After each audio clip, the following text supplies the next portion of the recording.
The images in the following program are highly sensitive and may be as disturbing to viewers as they were to us. However, we have to show the truth about animal cruelty.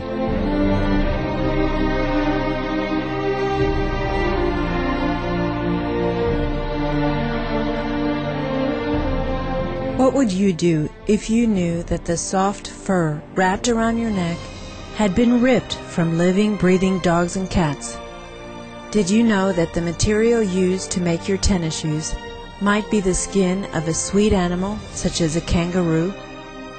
On today's Stop Animal Cruelty program, we interview Shannon Keith of Los Angeles, USA, a vegan animal rights advocate, attorney, and award-winning film director.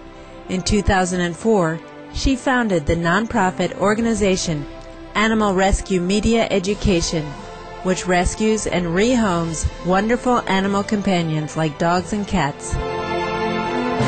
The organization also produces important documentaries, such as the newly premiered Skin Trade, which reveals the horrendous truth about the leather and fur industries.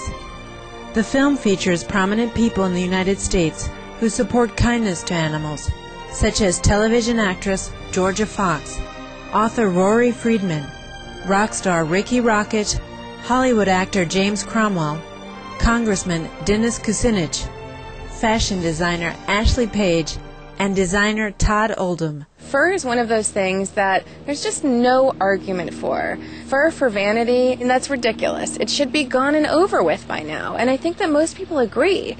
People just don't know how to stop it. So I made Skin Trade so that people can see what goes on, how animals are killed for fur, and how they can make a change and stop the brutal fur and fashion industries. It's really sad. There are different ways that animals are used for fur and trapped and killed. The most prevalent way is animals are bred and raised on factory farms, so they are in tiny confined spaces where they can hardly move. We're talking animals that are used to miles and miles of territory in the wild, you know, foxes, coyotes, wolves, lynx, mink, beautiful, gorgeous fur-bearing animals that love their terrain and love their freedom. They're being raised on these tiny factory farms, a lot of times indoors. They're not given food, they're not given water for a couple of weeks. The animals, who are either intensively raised or caught in the wild, are kept in sordid, filthy, overcrowded conditions that are absolutely sickening. The diseased and injured receive no medical attention or care whatsoever. Their pain and agony is totally ignored.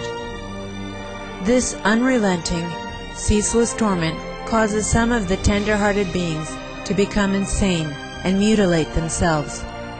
Each day, countless more animals are forced into this heartless system, a black hole of despair induced by human greed.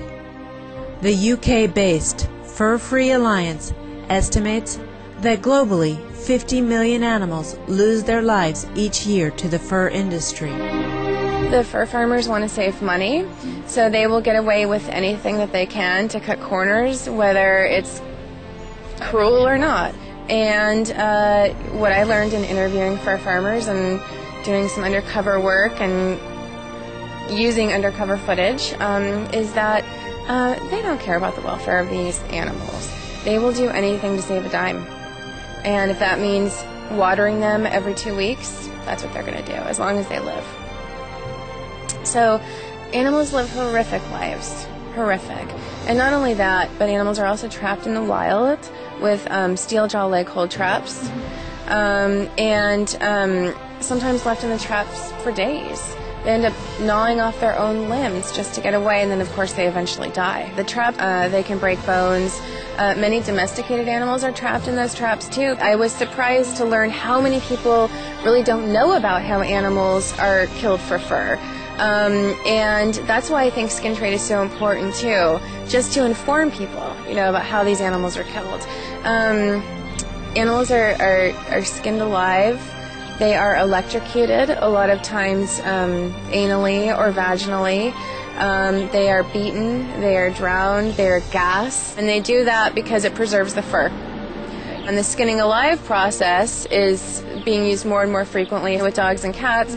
There's a scene in Skin Trade that is so devastating. I had to put it in there because I had to be a voice for this one poor dog who was skinned alive. You see him being hung upside down, skinned alive, thrown onto a pile of other dead animals, bleeding. He still has his eyelashes and he's blinking and looking into this person who was taking the undercover footage, and it took him a very long time to die.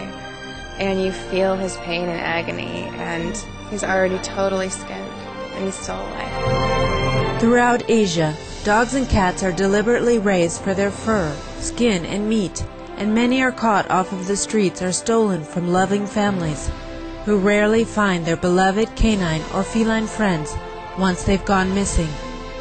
They are brutally tortured. They're skinned alive. Sometimes they're clubbed.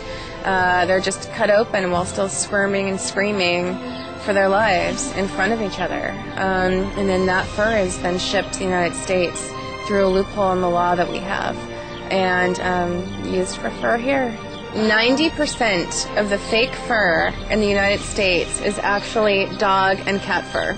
In the United States, if a garment is under $150, then the material doesn't have to be labeled.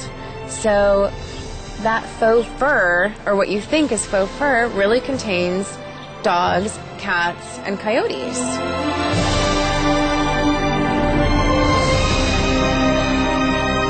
After this brief message, we'll continue our talk with Shannon Keith, director of the film Skin Trade. Please stay tuned to Supreme Master Television.